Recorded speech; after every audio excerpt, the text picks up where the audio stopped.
maman lâche la main de Martin. Là-bas, sur le seuil de la petite section de l'école maternelle, une grosse dame l'appelle. Martin, Rossas, Rossas, Martin, Martin, Rossas. Quelle Rossas? Martin, Rossas. De manière, il est vrai, pas très maternelle.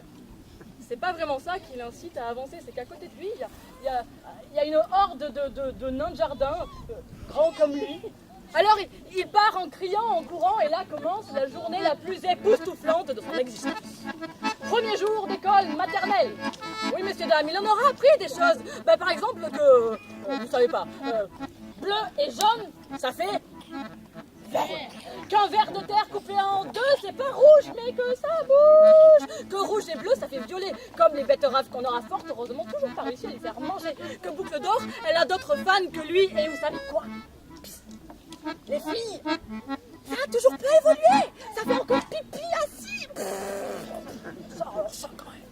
Le soir, il revient savant, débordant de toutes ces nouvelles données qu'on lui avait jusqu'alors cachées. Alors, il parle, Martin, on peut plus l'arrêter.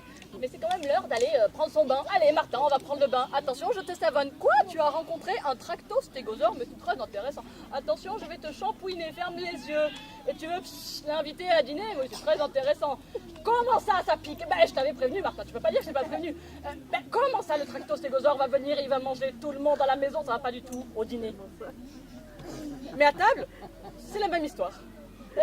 Il mange, il bave, il bavarde, il étale sur la nappe toutes ses découvertes du jour, on ne peut pas l'arrêter. Martin, tu te laves les dents, tu vas te coucher. Il est là, dans le silence de la nuit, tout seul, dans son lit. Et le bisou sur la joue de maman est parti. La tête sur l'oreiller, il tourne et retourne, il n'arrive pas à trouver le sommeil. Et là au loin, il entend. Ah, c'est le loup. Oui, c'est sûr que c'est le loup. À pas feutrer, mais c'est lui.